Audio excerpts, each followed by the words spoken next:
So, Yes. Wonder Woman 1984. We just saw the trailer.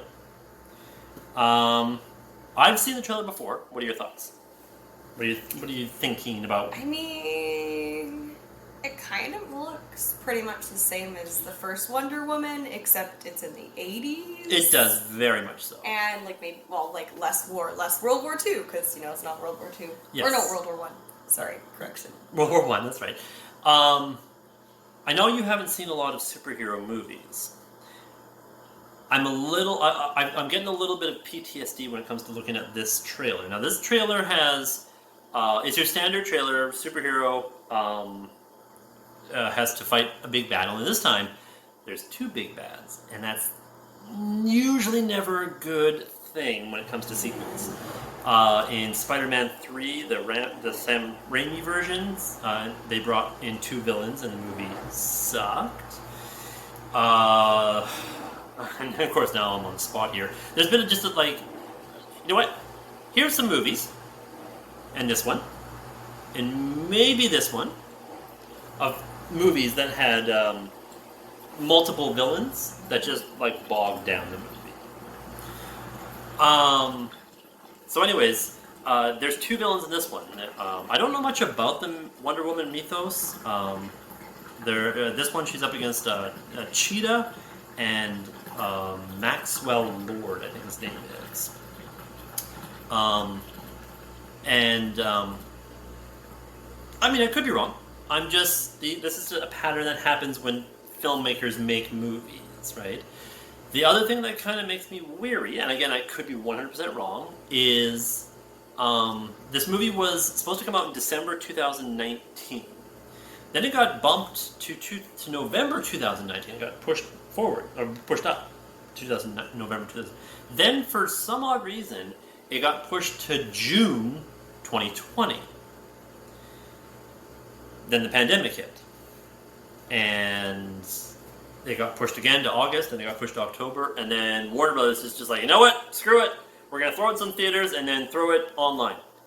Just get it out there. Get it out there. So there's a number of things that are just kind of like, I'm weary about. I hope I'm wrong. Didn't you hear that it wasn't very good? Because I wanted to go see it at the drive-in, and you're like, no, don't spend money on that. Well, yes, true. I did hear it, but we need to give our own, we I know. There's been a lot of movies out there, number of movies that have been really trashed by people that I loved. Yeah. Right? I just don't want to spend money on it. So maybe we'll love it, and we'll be like, we should have spent money on it. I mean, this is a legal copy. Don't get us wrong. Yeah, this is a legal copy. No, you didn't want me to spend a lot of money. Yeah, we didn't want to go to the drive-in to watch it. And drive all the way to the drive-in. Exactly, and come back. So, I can't really think about anything else about this movie, so shall we just get into it? Yeah. Alright, let's do it. Oh! So, alright, okay, here we are at the end of the movie. Yes, here we are. What'd you think? I liked it. You liked it? I think I liked it better than I thought it would, because you said that it got such bad reviews. Mm. I mean, it's not my favorite movie in the world, but I feel like it was pretty... It was not what I thought it was going to be like, especially after the first movie. I mean, obviously it's set in 1984, so it's completely different. I was engaged, I guess, when you say, did I like it? I was engaged. Yes, I agree, there were some things. I don't think that I'm as bothered by the things that may have bothered you, because I'm not as nerdy as you are. Yes. On a like-dislike, I'm actually going to be kind of I liked it in the beginning. I guess from your view I'll do it like this. I liked it in the beginning, and then it just kind of fell off a cliff at the end there. Like the very end? Or? Yeah, very similar to what happened in the first movie, where the third act just falls off a cliff. But we'll get to that when we get to that part of the review. As for a like-dislike, there's nothing wrong with it. Yes, during the screening, there were a couple times where she was sitting beside me giggling because I'm sitting there going, or this or whatnot. Yeah, and it's when I'm thinking about that, I'm like, I get where you're coming from, but also it doesn't bother me as much because I don't I don't know all these backstories. Like, I'm fairly new to this universe. Don't really care. So Yes. from an entertainment perspective, I liked it. Like, there was nothing wrong with it. I mean, there might have been things that I'm like, I can see what you're saying. Yes. But... So, as for a recommendation, not recommendation, I mean, if you've seen the first one, yeah, I mean, watch it. There's nothing really bad. It's not badly shot, badly acted, or whatnot. There are some things which we'll get into, but as for a recommendation, I mean, I'd put it on the barely passable side myself, really. I mean, there were good and bad things about the film and whatnot. Chris Pine shows up, and What? Spoiler? Just kidding, it's not. Oh yes, trailer. we're doing a spoiler. Yeah, he's in the trailer. It's not a spoiler because he's in the trailer. True. But okay, but this will be spoiler talk, just to let them know that. Spoilers ahead. Yeah, but let's do this. Spoilers. Spoilers. I'll just put spoilers across there. Okay, so I called a lot of things. Also, You I'd did. Like to say. Holy crap! You called a I'm lot. very intuitive. Yeah. Yeah, you called. Well, I mean, because so when we watched the trailer, you're like, what? Chris Pine's here? Like, how is he here? Mm-hmm. Because like clearly he died in the last movie, and even if he didn't, I guess like he hasn't aged at all. yes. How they're showing him. And then I totally called it because there's this. Well, okay, there's a scene where. Did you call that? I did. No, he was going to be wished back into some other dude's oh body. no, okay. I didn't call it that much. Because you are prophetic if you keep wishing. Okay, so when she had the wishing stone or whatever it's called, I was like, she's gonna wish for him to be back, and then she does. But when she wishes for it, she doesn't know that it's real. They think that it's fake, so she doesn't know it's gonna really happen. And then she's at this party, and then he's like chasing after her. Well, no, hold on. Before we do that, some random dude shows up. Like just this random dude. Yeah. She doesn't know him. We don't know him. Nothing. And he's like, Diana. He's like, Diana. What was the phrase from it? I wish we had more time. Yes. How dare you say that? Even though anybody could really say that if they wanted to. No, but she's like, you don't even know me. It was kind of weird. Yes. And I was like, that's gonna be him. And you're like, what? That's not Chris Pine. And I'm like, yeah, but it's somehow it's just gonna be him. Yes. And I was right. And I was also right about that other person, that Barbara Cheetah character. Barbara Cheetah. Which is apparently me. No. You chose a very apt outfit for this particular review. I'm a snow leopard, okay? Oh! This is what the tag says. I'm not a cheetah, I'm a snow leopard. No, you're cheetah's sidekick is what you are. Snow leopard. Snow leopard. But like, are scrunchies 80s? I think they were around in the 80s. Yeah, so I'm wearing a very 80s outfit, and it was not intentional. It's just how I dress, because I'm from the 80s. It's fine. So the movie starts out, Diana is a little girl. And we actually had to look this up, because the movies are only about 3 or 4 years apart. But we couldn't tell if it was the same actress. And they got the same actress to come back to play... No, I think when we were watching the trailer, because the trailer actually showed...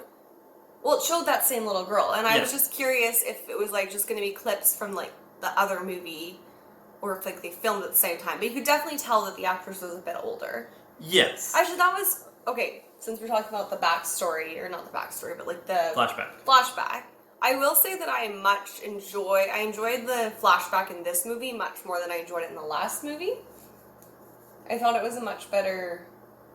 Well, because you knew the characters. You were... Yeah, I didn't know who but... Diana's mom was, or Robin Penn, you know. Who's Robin Penn? Princess Buttercup. You mean Robin Wright?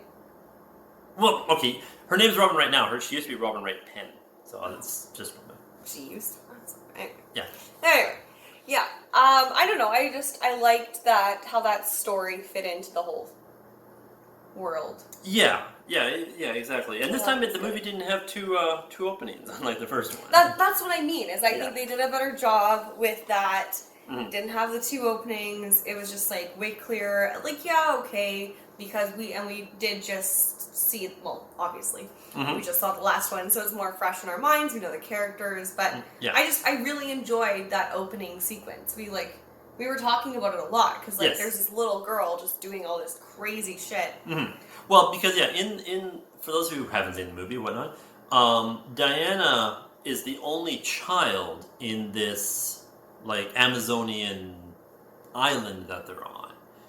And I guess because they never had a child before, they didn't know that a child has limitations less than adults. But they throw her into this like adult gauntlet. But I feel like, okay. And she kept up because she's the chosen one and all that. Yeah, but I mean, like, she obviously was training for it. Yes. And I feel like there's this, more so in the last film, there was this, like, want to protect her. So they obviously know, maybe it's just because she's the chosen one. But there is something special about her because they don't have children, so they want to protect her. Like, obviously you would normally protect a child, but it's like, this is our only child. Yes. Like, not just our only child, but our only child for, like, the entire island or whatever it is. Like, we really need to protect her. So, yeah, then the movie then moves into 1984 time. Diana is working at some museum in D.C., and, of course, we bring in Kristen Wiig as Barbara. I don't know what the last name is. Barbara Minerva? Yeah. The cheetah character that she ended up being was actually, in the comics, there was 4 different cheetahs at different periods. Interesting. Yeah.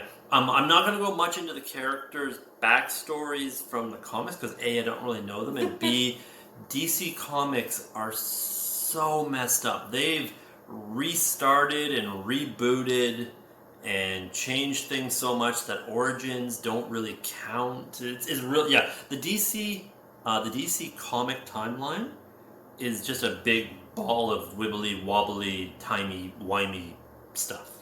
Okay. Yeah, it's totally. So I wouldn't even go into whatever the backstory is, but she's been there's been 4 different cheetahs through different timelines in the comics. This one was Barbara something or other. Barbara Minerva, I just told you.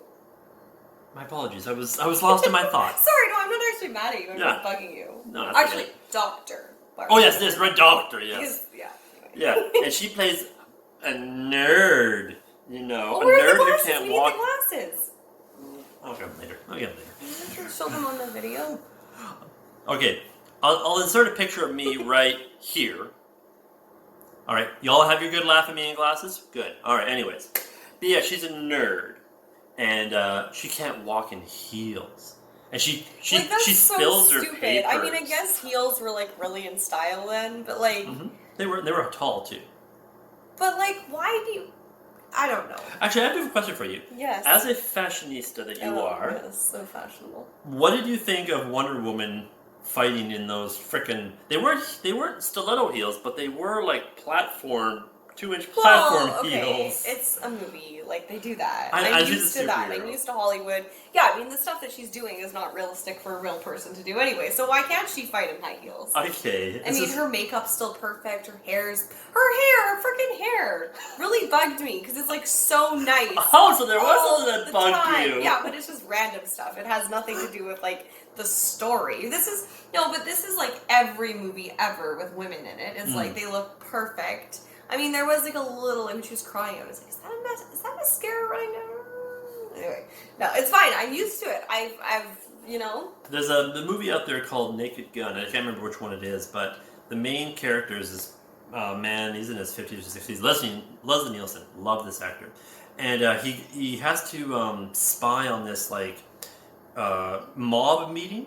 And he crawls through, like, a sewer and barbed wire and dirt and up the side of this building, and he gets to the top of the building. He's looking down through the glass, and you can tell him he's just got dirt and crap all over him. His hair's all screwed up and whatnot. He's on the top of the glass looking down, and the glass breaks and he falls. And it's great that he falls out of frame, and then he stands up and everything's perfect.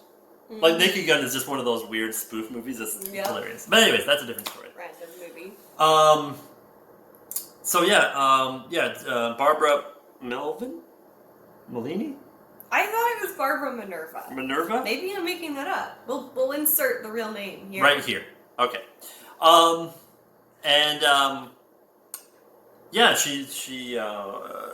This trope happens a lot in movies of the nerd meets the good guy and wants revenge. But that didn't happen in this one here. No. She actually befriended Diana, and she was in love with Diana. No, not actually, but she really liked Diana. Basically. She was in love with that other guy. And then she doesn't necessarily, like, want revenge because Diana screwed her over. Yeah. But later in the movie, she just doesn't want the wish that she had taken back, so she kind of has to turn on Diana, which was interesting. Yeah, like it wasn't like she was mad at Diana specifically. She just didn't. The character gains all this power, and her power is being threatened. It's like everything that she had. I mean, it's kind of. I mean, if you look at it, because the character, she's a doctor, she has a good job, but she's not popular. No one knows who she is. She can't walk in heels, and that's a big deal. Apparently. And she doesn't really have like strength. I mean, I think the big thing, the big shift was when she's going to work, and then that guy like is harassing her, and then Diana steps in and just like throws him off, and she's like, oh, it's just body weight. I think that because then right after that she goes to her work, and that's when she wishes to be like Diana. Yeah, not knowing the rock is a wish rock. Not really knowing that it's a wish rock, of course, but it's like, I think that was the thing that triggered, like it wasn't actually all this, like, she did want to be popular and she wanted to walk in heels, but it was like, that was the big thing that triggered it. She was like, if I could do that, like if I could have that much, like it was really about power for her. Yeah. It was a big part of it. And I mean, that was kind of like, in the end, everyone, like they had to give up that power, like the other guy had to give up that power. Yeah. The other villain is Maxwell Lord. It didn't remind me of anyone that I No, know. there's nobody in his position or his looks, whatnot, that was famous in the 80s, 90s, and maybe the president later on, whatnot. Not at all. Won't seem familiar at Not all. at all. He plays this billionaire. He's like in debt or something. Yeah, he's totally, again, that kind of reminds me of someone. I don't know who. I don't really think so, though. But yeah, he's this facade that he has money when he actually doesn't, but his entire purpose is to find this wish rock, which really kind of just shows up. Which I kind of mentioned in the movie, how it didn't have like a backstory, like it was buried. Yeah, it didn't have much of a backstory. It just shows up. But either way, it's a rock that grants wishes, and then he tries to circumnavigate the old, you can't, no more than 3 wishes, or in this case, no more than 1 wish, by wishing to have more wishes. No, what he does is he wishes to become the wish stone, so that he can grant wishes and then get the monkey's paw power for himself. Fine. I mean, it's an interesting twist on that, and the movie kept my interest the entire way with Barbara sort of gaining strength, Diana losing power because of her wish to bring Steve back, Maxwell being the monkey's paw, which is kind of interesting, and just how people like their desires were unbeknownst destroying the world. Well, yeah, it was like how. Yeah, just if everyone's wish came true, I guess. Mm-hmm. Yeah. And it's like some wishes, like there was this one part where someone was just like wished to be famous. So that didn't really like, it's not like that changed the world, but it was like kind of like how each wish had like a ripple effect. Yes. I mean, yeah, but like I don't really get why she lost her strength just because Steve was there. Because it's the monkey's paw. That's why the world was just how you can't have everything you want. Right. But that's what I couldn't understand. I couldn't understand why Barbara, she had asked for, the confidence, the power, and all that type of stuff, but I don't know what her monkey's paw was, other than men hit on her. I think her monkey's paw was that she, Diana said it, you've lost who you are, like, your joy, your integrity. I mean, who she was a doctor, she had that job and everything. Now she's this deformed, okay, maybe I shouldn't say deformed, but she's not a human anymore. Like, she's just so, yeah, maybe. Power hungry, and because even what happened with Maxwell Lord is yeah, he was getting all the power that he wanted, but do you really think someone could be happy like that? I think it was that they lost their happiness. You could tell that. Not that they were happy before, because they weren't, but it wasn't the right, I guess the big thing, Diana was you can't get anything without truth. Mm-hmm. And it was so she lost her integrity, I guess. Do you feel that? I think that was another edit. Oh, crap. Anyways, so, final thoughts on the movie. I mean, yeah, I would recommend it. You had some issues though, didn't you? I did. I mean, I don't want to go into great issues about it. For those of you who know the Wonder Woman mythos and haven't seen this movie, Wonder Woman, I don't know if it was in the 50s or whatnot, they gave her an invisible jet. I don't know why. Maybe somebody did drugs. This was during the drugs era. I don't know.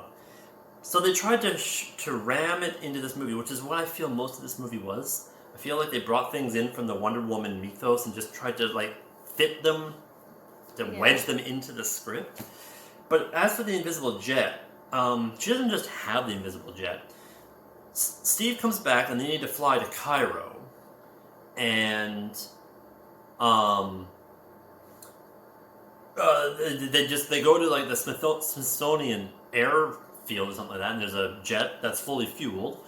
They get into it, and oh crap! Right, there's radar now, and they're already starting to take off. So she just conjures a power from her butt that allows her to turn the jet invisible. Well, wasn't it something that, like, her aunt had taught her or something? But again, in movie form, you usually establish that. I know, they did not early on. establish It was just like, all. oh, right, and then it's never brought up again. How easy could it have been? If they're in the White House, needing to get to the president? Yeah. Just, we're both invisible. Go! Yeah. Another thing that really bugged me about the movie that I grinced is that physics. Okay, I know it's a superhero movie. I understand it's a superhero movie. You're not supposed to take it realistically. But they don't establish why she can just defy physics. There were a couple points in the movie. One, when she was riding the wind and using the lasso of truth, which by the way is like has no limit when she throws it, to ride lightning bolts. And then there was another part where physics be damned, and I'm trying to remember what it... Oh, I think it was the fight in the mall, where, people are just being thrown around. Oh, yeah, and she's... Okay, so Diana spends a lot of this movie saving people's butts from, small throws to the ground, but has no problem wrapping up a group of criminals, tossing them out a second-story window onto a cop car, which crushes the car. And they're fine. No problems. Anyways, I've got a lot of harping. I don't want to go too much further into it. Those were your issues as a film. Those are the two ones that really grinded my teeth. But overall, between the two movies, they're not bad. The first one's much better than the second one. And they're obviously better than the Zack Snyder movies. Some people like Aquaman. I didn't. Whatever. And for DC, I guess the next one they're doing is Flashpoint, where they can reset all this so that they don't have to do the Zack Snyder universe anymore. Right? That's about it, I think, for the review. Do you have anything else you need to say or want to? No? Alrighty. I guess we will catch you guys in the next review. Alright? Bye. Bye.